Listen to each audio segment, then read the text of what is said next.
me entero que tienen un problema con neurología. La primera vez que un capítulo.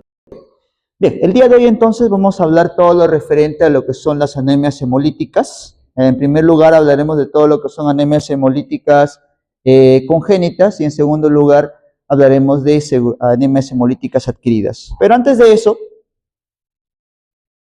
vamos a ver. Bien, este cuadro curioso acá nos va a indicar rápidamente, nos va a poner en un contexto más adecuado al momento de hablar de anemias hemolíticas. Una pregunta bien simple y sencilla. ¿Cuánto es el tiempo de vida media de los hematíes? 120 días aproximadamente, ¿no?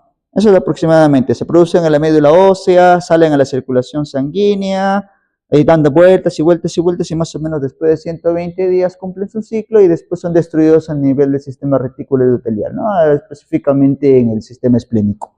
Correcto. Pero ¿qué es lo que pasa en el caso de las anemias hemolíticas? En las anemias hemolíticas, todas, independientemente de cuál sea su naturaleza, su etiología, tienen características en común. Primero, que se produce una destrucción acelerada y masiva de glóbulos rojos, y en segundo lugar, que el tiempo de vida media de los glóbulos rojos disminuye considerablemente. Entonces, antes de hablar de cualquier subtipo de anemia hemolítica, hablemos rápidamente del fenómeno llamado hemólisis. Ojo, esto es lo que vamos a mencionar a continuación, son elementos comunes a todas las hemólisis, independientemente de cuál sea su etiología. Número uno, a tener en cuenta, es que hay una destrucción rápida y o masiva de glóbulos rojos. ¿Bien? En segundo lugar, hay una disminución del tiempo de vida media de los glóbulos rojos. O sea, si antes cada glóbulo rojo vivía 120 días, ahora solamente vivirá unos cuantos días o solamente unas cuantas semanas. ¿Correcto? En tercer lugar, ¿qué es lo frecuente? ¿Qué es lo que pasa cuando caen los glóbulos rojos en la sangre?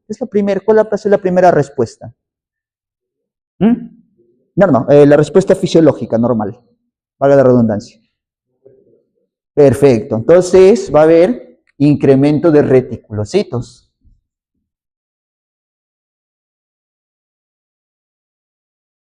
Entonces hasta aquí vamos viendo 2 o 3 elementos comunes a todas las hemólisis. Número 1, hay una caída brusca, rápida de glóbulos rojos, en la mayoría de los casos. Número 2, el tiempo de vida medio de los glóbulos rojos disminuye considerablemente.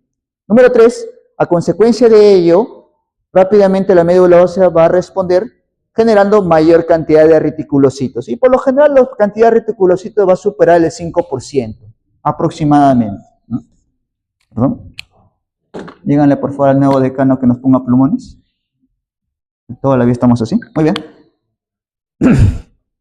¿Qué otro elemento más? Como vemos acá en esta imagen, se produce la destrucción rápida de los glóbulos rojos, se va a liberar la hemoglobina, y la hemoglobina se va a dividir al mismo tiempo en grupo hemo y en grupo globina. Pero esta destrucción rápida y masiva va a traer como consecuencia, ¿qué cosa? La producción de bilirrubinas. Y esta bilirrubina se va a traducir clínicamente como ictericia.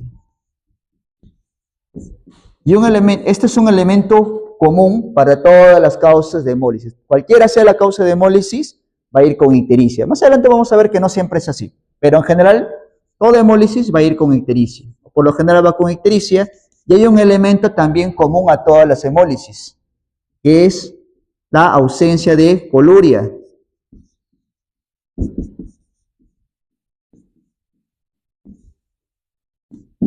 Recuerden que en el caso particular de las anemias hemolíticas hay un aumento de la bilirrubina directa o indirecta. Indirecta, correcta, predominio indirecto. Pregunta simple y sencilla, ¿la bilirrubina indirecta es soluble o es hidrosoluble o no es hidrosoluble? No soluble. Por tanto, en las anemias hemolíticas, mejor dicho, las ictericias por anemia hemolítica, por lo general, no van con coluria. Entonces, todos estos elementos que estamos anotando en la pizarra son comunes a todos los cuadros de hemólisis, independientemente de cuál sea la etiología. Nuevamente repetimos, existe una destrucción rápida y masiva de glóbulos rojos, hay una disminución del tiempo de vida media del eritrocito, del hematíe, hay aumento del reticulocitos, va a haber ictericia a predominio indirecto, y esta bilirrubina a predominio indirecto, por ser de naturaleza no hidrosoluble, no va a dar lugar a la aparición de coluria. Por lo general, las anemias hemolíticas no van con coluria, salvo excepciones, que lo vamos a mencionar más adelante. Bien, entonces, esto es lo que debemos tener claro todos nosotros al momento de abordar a pacientes con anemias hemolíticas. Ahora sí, dos grandes grupos o dos grandes causas de hemólisis son las siguientes: las anemias hemolíticas primarias o congénitas, también llamadas, y las anemias hemolíticas secundarias o adquiridas, también conocidas. Entonces, cada vez que hablemos de anemias hemolíticas primarias, nos referimos a las congénitas. Y cada vez que hablemos de anemias hemolíticas secundarias, nos referimos a las adquiridas. Esos son los dos grandes grupos, o la gran clasificación de las anemias hemolíticas. Y en esta primera parte, vamos a hablar de las anemias hemolíticas congénitas, ¿correcto? Muy bien, entonces vamos a dar un clic. Muy bien, tres grandes causas al mismo tiempo. Dentro de las anemias hemolíticas primarias o congénitas, hay tres grandes mecanismos, que son desórdenes en la estructura o síntesis de hemoglobina, deficiencias enzimáticas y anormalidades de las proteínas de la membrana eritrocitaria. Muy bien, en términos simples, puede ser porque hay un problema en la estructura de la médula, hay un problema en la membrana del glóbulo rojo, hay un problema en la hemoglobina que carga el glóbulo rojo, o hay un problema dentro de alguna de las enzimas que carga el glóbulo rojo. En términos simples es eso, repetimos. Las anemias hemolíticas primarias, sus tres principales mecanismos, en términos simples. Uno es porque hay un problema en la estructura de la membrana celular del glóbulo rojo. Número dos, es porque el glóbulo rojo carga una hemoglobina defectuosa.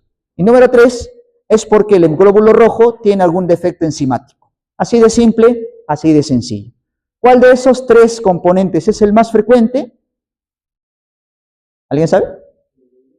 No. No.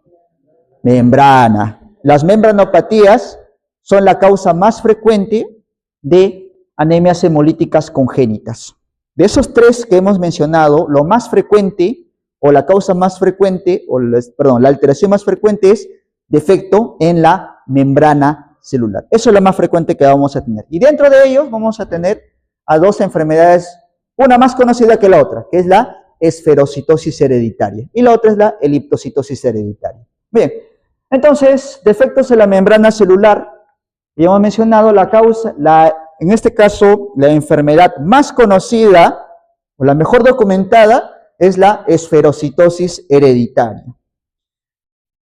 Y como ya hemos mencionado, defectos en las proteínas de membrana eritrocitaria. ¿Qué es lo que pasa acá? La médula ósea va a producir hematíes de forma bicóncava, normal, ¿no? De forma de dona, de forma de rosquilla.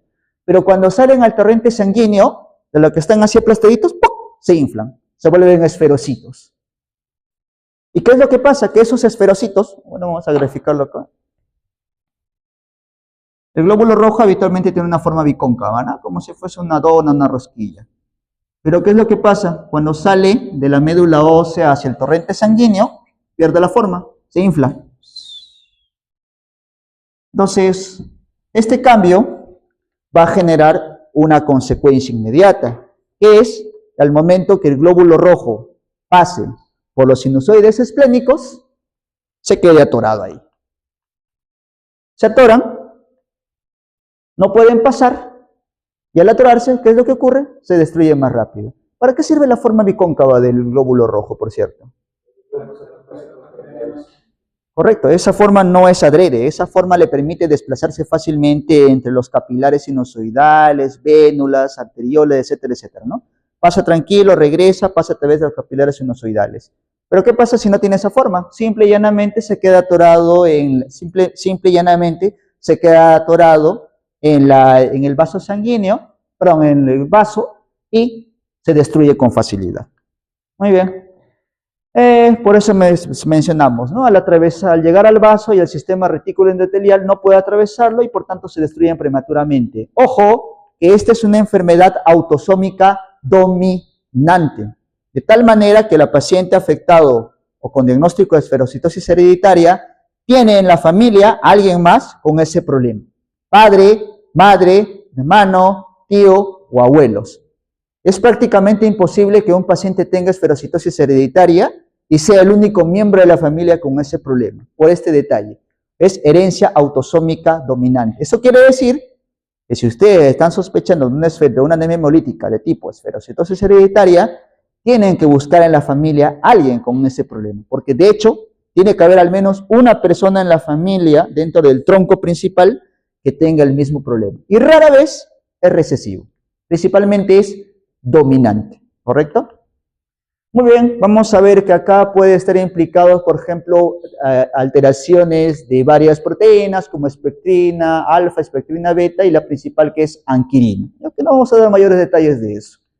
En verdad lo pueden leer por su cuenta. Lo que necesitamos acá es sobre todo dar los datos clínicos primordiales para el diagnóstico, para el abordaje y el diagnóstico. Muy bien. Además, también tenemos también la leptocitosis hereditaria, que es otra presentación u otra patología dentro del grupo de alteraciones de la membrana celular. Muy bien.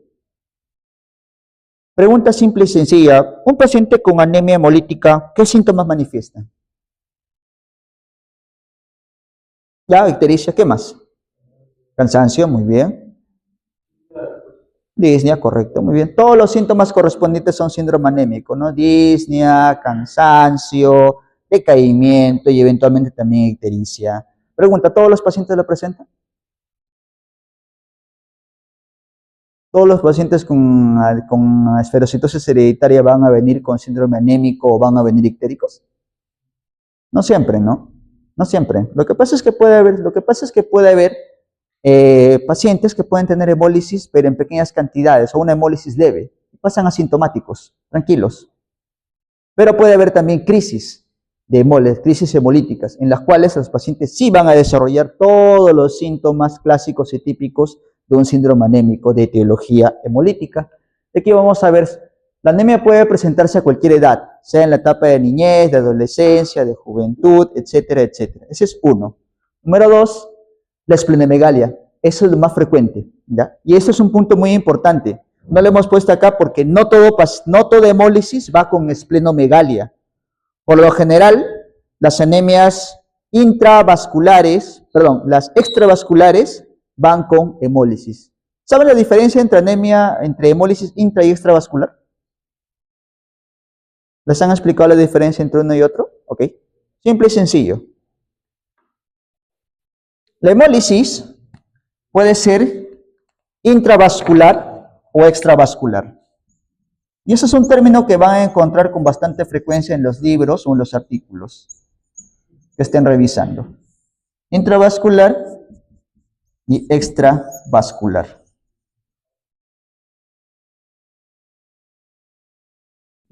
Muy bien. La hemólisis intravascular, como su nombre lo indica, es la hemólisis que se produce dentro de los vasos sanguíneos.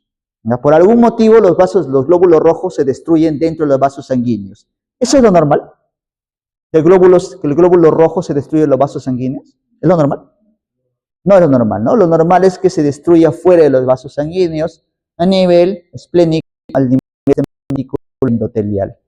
Entonces, la destrucción normal de los glóbulos rojos que se produce, valga la redundancia, en el vaso o en el sistema retículo endotelial, se conoce como hemólisis extravascular. Esto se produce entonces en el nivel del vaso. Por tanto, la hemólisis intravascular se produce fuera del vaso.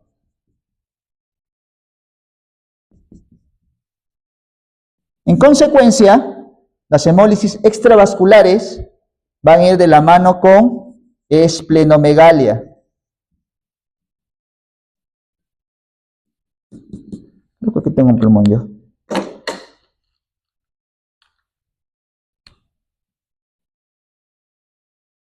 Mientras que las hemólisis intravasculares no van con esplenomegalia.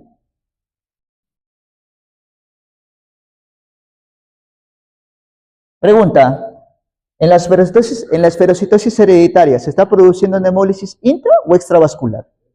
Extravascular. Por tanto, va con esplenomegalia. Tercer dato, muy importante, las hemólisis intravasculares, por producirse fuera del vaso, van a ir con esquistocitos, que lo van a ver en el frotis de sangre periférica, mientras que las hemólisis extravasculares no tienen esquistocitos en frotis de sangre periférica. ¿Qué cosa es un esquistocito? Es un fragmento de glóbulo rojo, ¿no? Un glóbulo rojo que se ha destruido y cuyos fragmentos quedan ahí flotando en la sangre, digámoslo así. Eso es un esquistocito.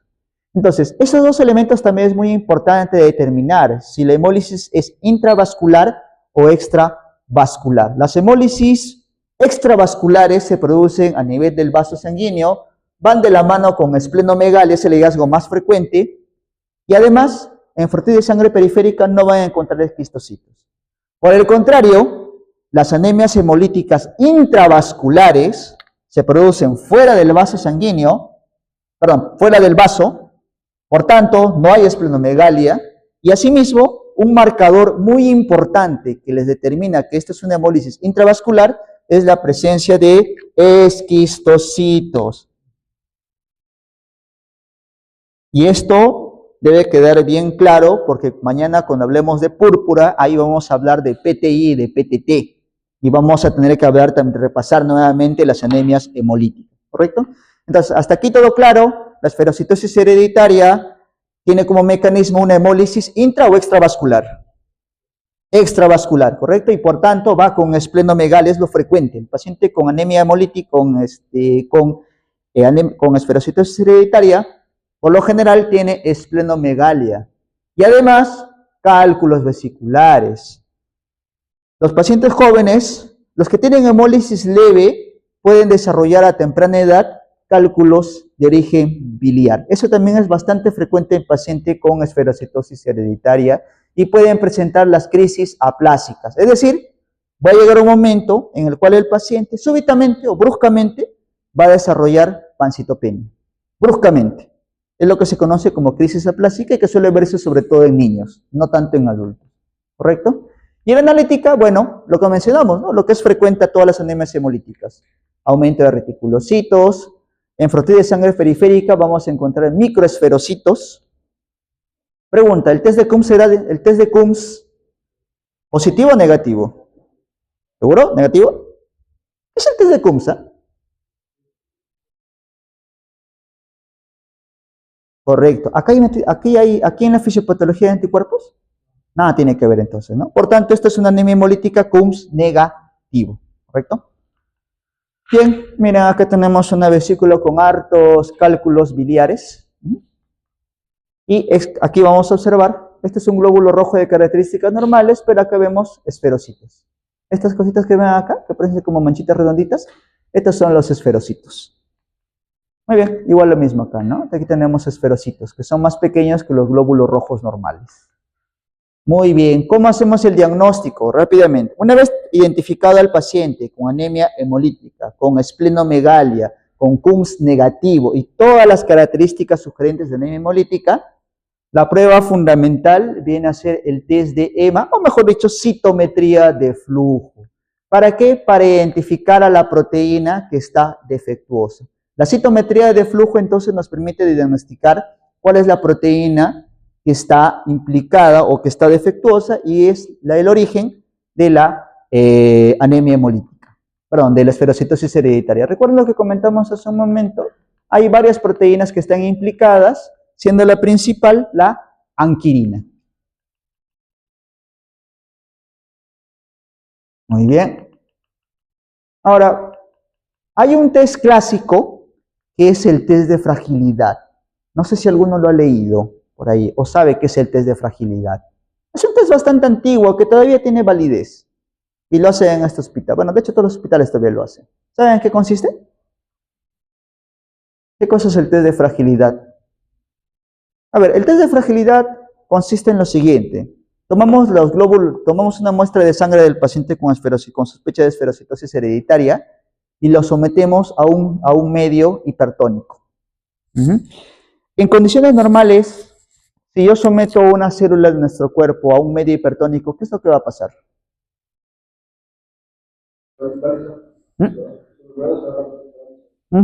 Muy bien, perdón, me corrijo entonces, es un medio hipotónico, disculpen, me corrijo. ¿Qué es lo que va a pasar si lo someto a un medio hipotónico? Correcto, muy bien, se va a edematizar, se va a hinchar. En condiciones normales, el glóbulo rojo normal se va a hinchar, pero no va a reventar, no va a explotar. En cambio, el glóbulo rojo, en este caso el esferocito, también se va a comenzar a edematizar, pero se va a destruir rápidamente. Ese es el llamado test de fragilidad. Someter a los glóbulos rojos del paciente con sospecha de esferocitosis a un medio hipotónico, de tal manera que se induzca edema celular, pero en glóbulos rojos normales no va a explotar. En cambio, en esferocitos se va a reventar rápidamente. Eso es el llamado test de fragilidad. Es una prueba que hasta el día de hoy está vigente, tiene buena sensibilidad, pero obviamente el diagnóstico definitivo, el método de elección viene a ser el test de EMA con citometría de flujo. Si por ahí le hacen una pregunta, ¿cuál es el método de diagnóstico de preferencia para el diagnóstico, para identificar esferocitosis hereditaria? Es el test de EMA. Y alternativamente el test de fragilidad capilar. Muy bien, ¿cuál es el tratamiento? El único tratamiento es esplenectomía. ¿Por qué? Porque esta es una enfermedad congénita. Es autosómica dominante. De por sí las enfermedades congénitas no tienen una cura como tal. La única forma de poder ayudar al paciente es realizando esplenectomía, para de esa manera disminuir los cuadros de hemólisis y de esa manera corregir lo que es la ictericia y la anemia hemolítica, ¿correcto? Es el único tratamiento disponible para pacientes con esferocitosis hereditaria. ¿Hasta aquí alguna duda, alguna pregunta o algo que no haya quedado claro? Electroforesis, correcto. La electroforesis de proteínas de membrana eritrocitaria es una prueba que también nos permite identificar la proteína que puede estar implicada en la génesis de la esferocitosis hereditaria. Tanto el test de EMA como la electroforesis de proteínas de membrana nos van a permitir identificar cuál es la proteína que está implicada o cuál es la proteína defectuosa o deficiente que es la que genera la esferocitosis hereditaria. Mencionábamos hace un rato que son varias proteínas implicadas, espectrina, anquirina. De todas ellas, la más frecuente, la que con más frecuencia está afectada es la anquirina, pero no es la única. De todas maneras, repetimos, la prueba tiene como finalidad diagnosticar cuál es la proteína que puede estar implicada en la génesis. Sin embargo, sabemos que al final todo paciente con esferocitosis hereditaria va a tener que terminar en esplenectomía. Esto es más que nada para complementar el estudio, más no nos sirve mucho para propiamente un tratamiento. Nos sirve para diagnóstico, sí, pero no nos orienta demasiado en cuanto al tratamiento, ya que no hay diferencia entre que se trate de una deficiencia de anquirina, de alfa-espectrina o de beta-espectrina. El manejo para todos ellos es el mismo, esplenectomía. ¿Hasta aquí no hay otra duda, otra pregunta o algo que no haya quedado claro? ¿Ok? Entonces recordemos que la esferocitosis hereditaria es la principal anemia hemolítica congénita o primaria, la más frecuente de todas, es de carácter autosómico dominante, es decir, en la familia hay más de una persona afectada por este problema, suele ir con esplenomegalia, por lo que se trata de una hemólisis extravascular. El diagnóstico puede hacerse idealmente con test de electroforesis, alternativamente con test de fragilidad, y el tratamiento definitivo es esplenectomía. Bien. El segundo grupo de enfermedades más frecuentes dentro de las anemias hemolíticas congénitas son las enzimopatías o defecto de enzimas eritrocitarias, dentro de las cuales vamos a mencionar la siguiente. Vamos a ver que los glóbulos rojos tienen dos vías metabólicas principales, ¿no? La aeróbica, la producción de energía a partir de la glucosa, y la reducción a través del glutato, ¿no? Aquí, por ejemplo, el famoso NADPH, NADP, el famoso NADPH, ¿no? El proceso de reducción. ¿Qué es lo que pasa? Se produce un defecto en esta enzima, que es la glucosa 6-fosfato deshidrogenasa, de tal manera entonces que no se produce reducción, no se produce el NADPH. Pregunta, ¿para qué sirve el NADPH? ¿Cuál es la función del NADPH en el glóbulo rojo? ¿Mm? Correcto, tiene un efecto antioxidante. Es decir, hay fármacos o hay elementos que ingresan a nuestro cuerpo y pueden producir oxidación en el glóbulo rojo, o específicamente oxidación del NADPH. Un modo de protegerlo es mediante la glucosa 6-fosfato deshidrogenasa, para de esa manera tener un efecto antioxidante. Pero ¿qué pasa si la enzima está defectuosa? El glóbulo rojo pierde efecto antioxidante, así que queda expuesto a un montón de elementos como fármacos o sustancias que pueden provocar daño celular y con ello destrucción rápida de los glóbulos rojos. El más frecuente entonces es el déficit de glucosa 6-fosfato deshidrogenasa y este es predominantemente en varones, herencia ligada al sexo. Las mujeres son portadoras. Ojo, que esta enfermedad, a diferencia de la esferocitosis hereditaria, esta es una herencia ligada al sexo. Por tanto, las mujeres no van a encontrar ninguna mujer con anemia hemolítica secundaria a deficiencia de enzimática. Solamente los varones van a tener este problema. ¿Y quiénes son las portadoras asintomáticas? Es la mujer quien la transmite hacia el hijo varón, ¿correcto? Así que ese es un dato muy importante. No van a encontrar mujeres con anemia hemolítica secundaria a deficiencia enzimática. Solamente varones tienen este problema o están afectados de esta patología. Y curiosamente, esta no tiene ningún síntoma, no tiene. Salvo lo siguiente, salvo que tenga ictericia neonatal prolongada o el paciente de un momento a otro, estando tranquilo, feliz de la vida, de un momento a otro, desarrolla una crisis hemolítica. En este caso, por estar expuesto a diferentes elementos, ya sea frente a drogas oxidativas o ya sea favismo. ¿Alguien sabe qué es favismo?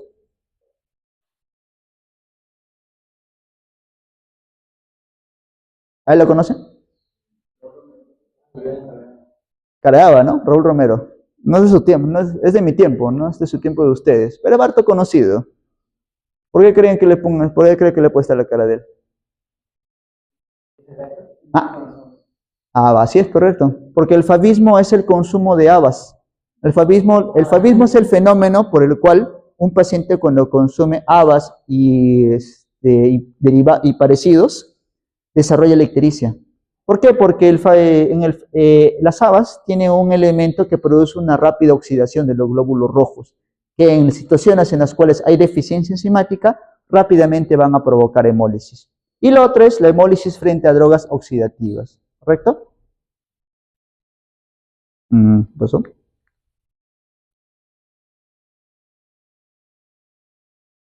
A ver. Ok. Ahora, cuando el paciente se expone a fármacos o cuando consume estos productos, que son las habas, no es que lo haga de inmediato, se va a presentar todavía a las 48-72 horas. O sea, no es que ya ahorita el paciente se come una bolsita de habas y ya al rato ya está ictérico, no. O no es que el paciente se tome algún fármaco y ya de inmediato se pone ictérico, no. El fenómeno lo van a ver a las 48-72 horas. 48 o 72 horas después de que el paciente ha consumido los alimentos o los fármacos, va a debutar con ictericia y también con orina oscura, que no es lo mismo que coluria, por si acaso. ¿Ya? Va a presentar orina oscura, eso es a las 48 o 72 horas, no es un efecto inmediato. Por tanto, paciente que llega con ictericia, pregunten qué ha consumido, si algún alimento en particular o algún fármaco en particular, y si es la primera vez que lo tiene o si ya lo ha tenido previamente, ¿no? ¿Qué fármacos pueden desencadenar ictericia en pacientes con déficit de glucosa, con déficit enzimático? Aspirina, y las sulfonamidas y la dapsona, así como también ciertos antimaláricos como primaquina, cotrimoxazol, por ejemplo, nitrofurantoína, y bueno, habas, que también van a poder desencadenar este fenómeno, ¿correcto?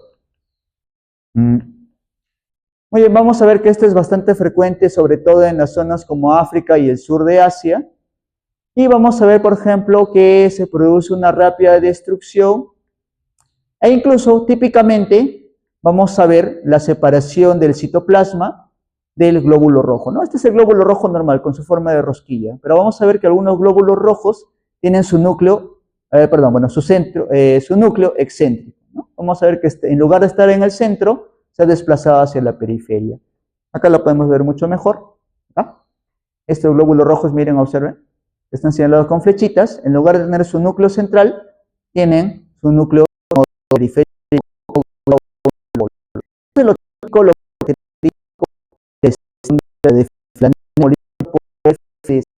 fosfato hidrógeno.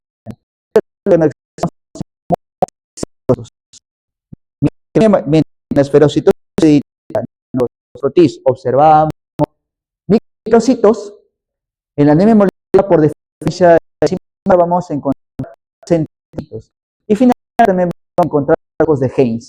Que son acúmulos de proteína que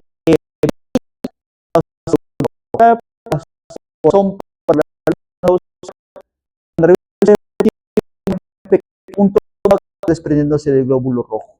Eso es lo que se conoce como cuerpos de Heinz y que suele verse característicamente en las anemias hemolíticas secundarias a deficiencia enzimática. Muy bien. Tratamiento, no tiene un tratamiento en particular. Lo único, evitar medicamentos con acción oxidativa. Si el paciente se ha dado cuenta que un medicamento desencadena la hemólisis, pues simplemente evitarlo. Si el paciente, evitar que el paciente consuma habas y otros productos y otro tipo de legumbres.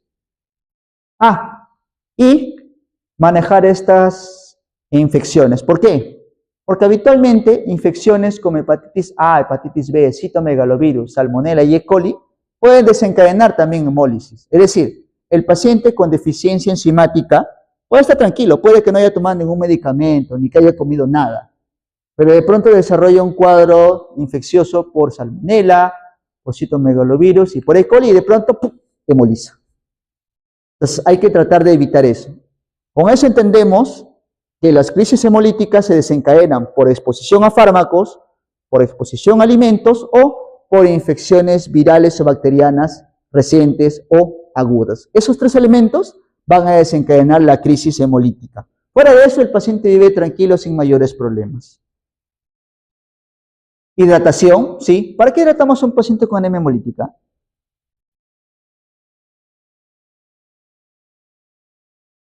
En general, los pacientes con anemia hemolítica a veces lo hidratamos, ¿pero para qué?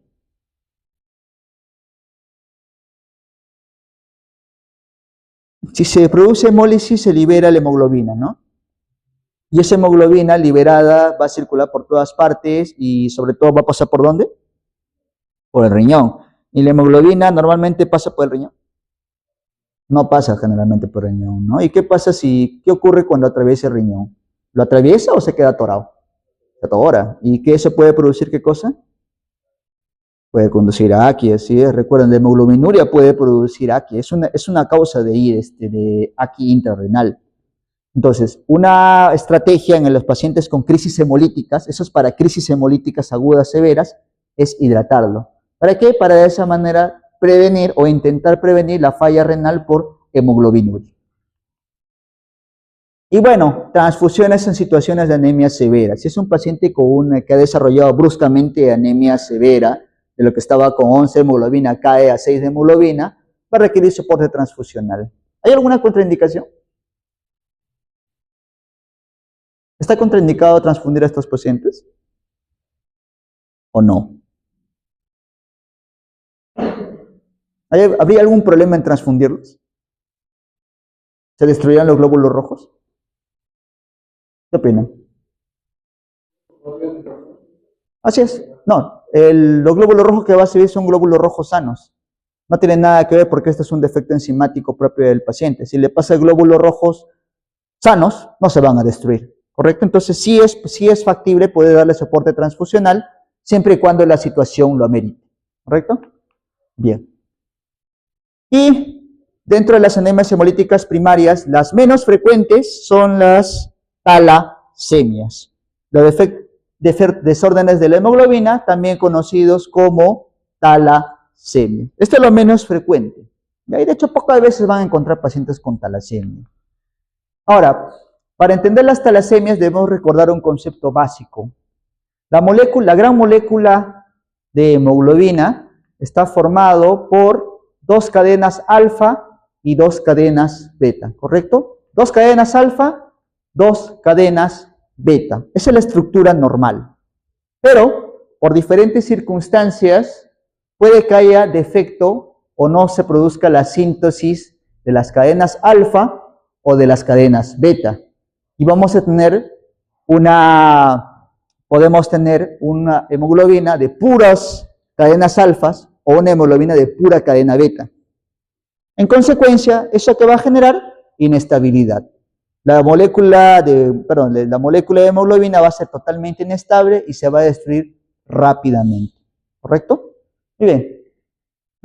Tres grandes síndromes clínicos de la talasemia. Tenemos la talasemia mayor, la talasemia intermedia y la talasemia menor, también conocida como rasgo talasémico. Y cada uno de ellos tiene implicancias. Las talasemias mayores habitualmente son incompatibles con la vida, no viven.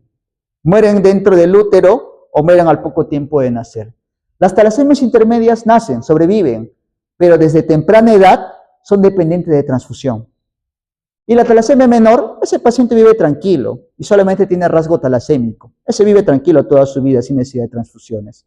Entonces, esos tres elementos o esos tres datos son muy importantes. Talasemia mayor es incompatible con la vida. Talasemia intermedia, o también conocida como talasemia mayor no dependiente de transfusión, y no se dejen guiar por este nombre, esos pacientes pueden vivir, pero desarrollan un montón de problemas. Y la talasemia menor, o rasgo talasémico, el paciente vive tranquilo toda su vida. Y eventualmente se le encuentra por ahí el problema de talasemia. Muy bien, las talasemias se ven sobre todo en poblaciones de África, el sur de África y Asia, correcto, es donde más vamos a observarlos.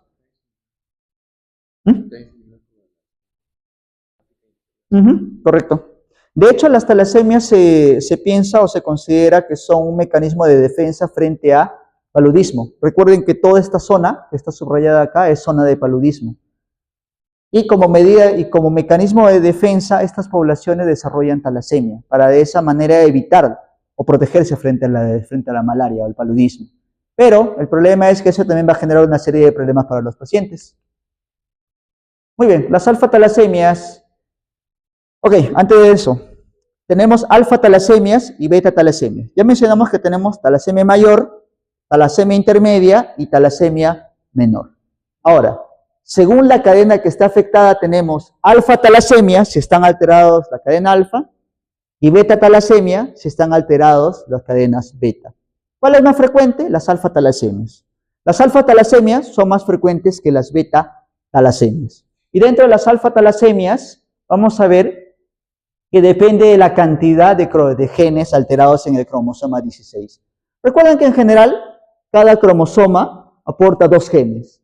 En total tenemos 4 genes para la producción de hemoglobina. De tal manera de que si los 4 genes están alterados, no hay cadenas alfa, es pura cadena beta. Es incompatible con la vida. Y esto es lo que va a generar el hidrops fetalis, la muerte intraútero. Es decir, si está comprometido todas las cadenas alfa, eso es incompatible con la vida. Ahora, si están comprometidos 3 genes y solamente un gen está viable, puede vivir, pero va a desarrollar anemia moderada, va a desarrollar esplenomegalia, se conoce como enfermedad de la hemoglobina H, y si solamente hay compromiso de 1 o 2 genes, va a desarrollar rasgo talasémico, nada más, ¿correcto? De tal manera entonces que repetimos, si están afectados todos los genes, va a dar alfa-talasemia mayor. Si está afectado 3 genes, alfa-talasemia intermedia. Y si está afectado solamente 1 o 2 genes, alfa-talasemia menor. ¿Correcto? Hidrops fetalis, alfa-talasemia mayor, incompatible con la vida, muerte intraútero. ¿Correcto? Beta-talasemia es lo mismo. Beta-talasemia mayor, beta-talasemia intermedia y beta-talasemia menor. Muy bien. En este caso, las beta-talasemias, la beta-talasemia mayor sí es compatible con la vida. La alfa-talasemia mayor sí es incompatible con la vida. Pero la beta-talasemia mayor puede vivir el paciente. Pero a los 3 o 6 meses de nacimiento ya están requiriendo transfusiones. Un bebé de 3 o 6 meses que de pronto requiere transfusiones, tiene retraso en el crecimiento, hay palidez y distensión abdominal por hepatoesplenomegalia, ¿correcto? Y se va a presentar típicamente el cráneo en cepillo. Este, por ejemplo, es el rostro de un niño afectado por una beta-talasemia mayor y este es el cráneo en cepillo. Pregunta, vamos a ver que incluso va a tener masas mediastinales y masas lumbares. Pregunta, ¿por qué el paciente con beta-talasemia mayor tiene hepatoesplenomegalia y por qué tiene cráneo en cepillo?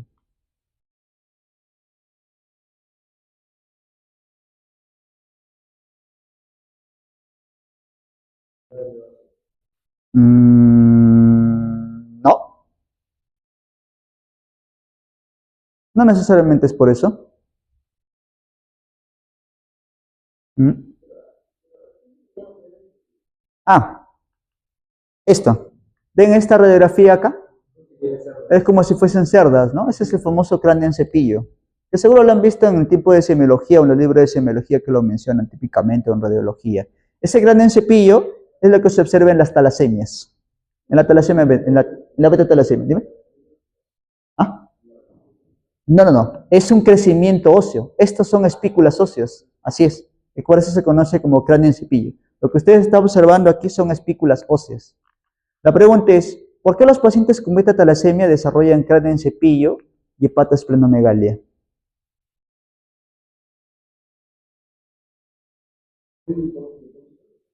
No. ¿Qué es lo que pasa con estos pacientes? Como existe un defecto genético y no producen producen hemoglobina anormal, entonces lo que va a hacer el cuerpo es activar los órganos hematopoyéticos de la etapa fetal. ¿Cuáles son los órganos hematopoyéticos de la etapa fetal? El hígado, el vaso y la médula ósea. Por tanto, se va a producir hepatoesplenomegalia desde la infancia, desde la niñez. ¿Por qué? Porque estos órganos, tanto el hígado y el vaso, van a convertirse en centros hematopoyéticos para tratar de compensar los glóbulos rojos defectuosos que produce la médula ósea. Y eso también va a conducir a engrosamiento de la tabla ósea y con ello la formación de espículas y el famoso cráneo en cepillo. Ese cráneo en cepillo y ese engrosamiento óseo que van a ver típicamente en el niño con beta-talasemia es a consecuencia de la reactivación de los centros hematopoyéticos fetales. Repetimos, como la médula ósea del paciente produce pura hemoglobina defectuosa, lo que va a hacer el cuerpo es activar o reactivar los centros hematopoyéticos de la vida fetal, que son el hígado y el vaso. En condiciones que en condiciones normales no tienen por qué producir elementos formes de la sangre.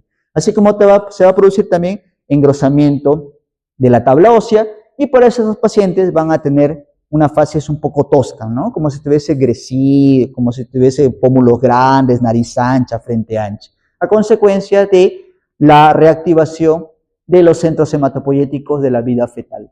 Así también puede aparecer masas mediastinales, que son tejidos de reactivación hematopoyética, y también pueden aparecer masas lumbares.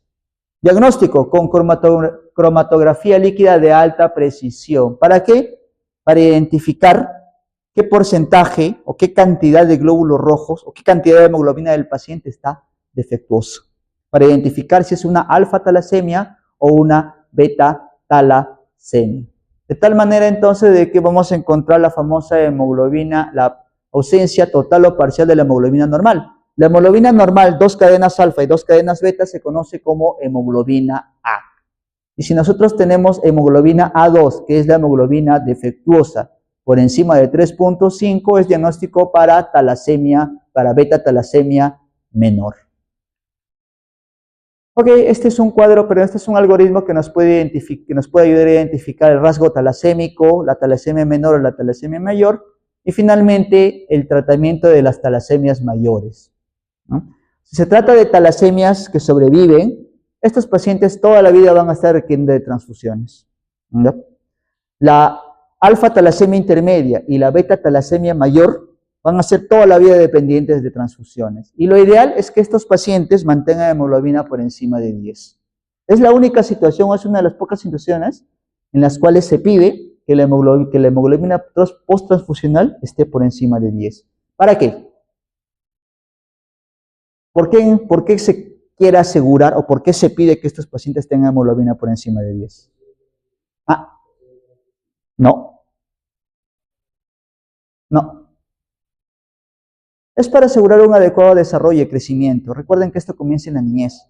Los niños desde temprana edad comienzan con múltiples transfusiones y constantemente están haciendo anemias severas.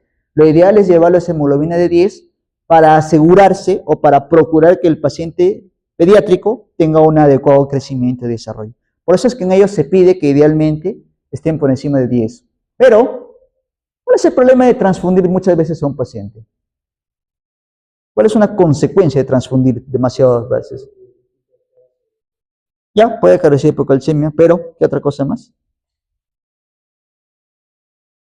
¿Mm? Ok, y aparte de eso, cuál es el elemento base o fundamental de la hemoglobina? Hierro. Si le transfundimos constantemente al paciente, vamos a generar sobrecarga de hierro, vamos a generar toxicidad por hierro. Para eso entonces utilizamos quelantes de hierro, como deferasirox y desferroxamina, que también debe ser incluido como parte del tratamiento de los pacientes con talasemia, que requieren soporte transfusional, y ácido fólico para prevenir las crisis hemolíticas, ¿no? Y esplenectomía toda vez que se produce, toda vez que el paciente sea mayor a los 6 años. ¿Tiene cura? Sí tiene cura. Trasplante alogénico de células madre. ¿Qué cosa es un trasplante alogénico? ¿O qué entienden por alogénico?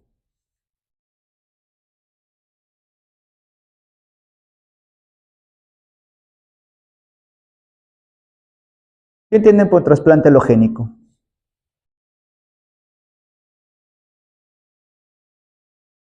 Trasplante alogénico implica que otra persona le dona al paciente.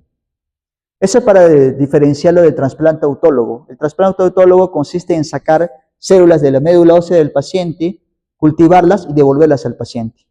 En este caso, el trasplante alogénico implica que haya otra persona que le brinde la muestra de médula ósea y trasplantar en el paciente. Por tanto, las talasemias sí tienen cura. Sí tiene cura. A diferencia de la deficiencia enzimática o la esterocitosis, esta sí potencialmente puede ser curable con trasplante alogénico de células madre. De las tres anemias hemolíticas primarias, esta es la que potencialmente se puede curar. Las demás no se pueden curar propiamente. ¿Correcto? Hasta aquí, dudas, preguntas o algo que no haya quedado claro. La destrucción de los glóbulos rojos no se da. Ah, ya, en este caso también es una hemólisis extravascular. Como son glóbulos rojos defectuosos, van a ingresar al vaso sanguíneo y se van a destruir rápidamente. De hecho, la esferocitosis hereditaria y las talasemias van a ir con esplenomegalia, siempre y cuando sea alfa talasemia intermedia o beta talasemia mayor. En cambio, si son alfa talasemia menor o beta talasemia menor, ellas por lo general no van con anemia, pero pueden tener microcitosis e hipocromía, y eso es un dato muy importante. ¿Cuál es la causa más frecuente de anemia microcítica hipocrómica? La anemia ferropénica. Ok. ¿Otra causa? Ah. Bueno, las hemorragias te van a dar anemia ferropénica. Talasemias, así es. Una causa de anemia microcítica hipocrómica o de microcitosis e hipocromía sin anemia son las talasemias. Así que si alguna vez se encuentran un paciente con anemia leve o sin anemia, pero con microcitosis e hipocromía, puede ser que esté enfrente de un rasgo talasémico. Puede ser que esté enfrente de un rasgo talasémico. ¿Correcto? Otra causa de microcitosis e hipocromía viene a ser la toxicidad por plomo. Y finalmente ya una causa menos frecuente de anemia microcítica hipocrómica es la anemia sideroblástica, ¿no? Así que siempre cuando evalúan un paciente con anemia microcítica, la causa más frecuente es ferropenia, pero le siguen también rasgo talasémico o talasemias en general, le sigue también intoxicación por plomo y finalmente anemias sideroblásticas. ¿Correcto? Así que cuando vean anemias microcíticas, no se queden solamente con una sola causa, hay por lo menos 4 causas de microcitosis. Correcto. ¿Hasta aquí alguna duda, alguna pregunta o algo que no haya quedado claro? Esta es la talasemia intermedia. ¿Cómo? ¿Te refieres acá? Ah, ya. Esta tiene como finalidad establecer el porcentaje de hemoglobina defectuosa que existe en el paciente. Nosotros por lo general tenemos aproximadamente 1 o 2% de hemoglobina, de hemoglobina diferente a la A. Perdón, a ver, en términos simples, a ver, más fácil.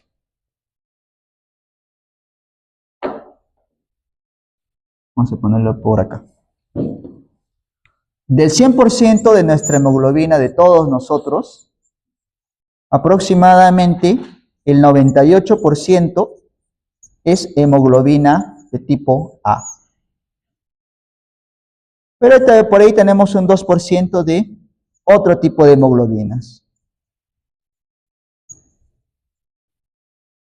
Tenemos hemoglobina B, hemoglobina F, etcétera, etcétera. ¿Correcto? Pero el 98% de nuestra hemoglobina es hemoglobina A. El estudio de cromatografía lo que permite determinar qué cantidad hay de glóbulo, de hemoglobina normal y qué cantidad hay de glóbulo rojo, de hemoglobina anormal.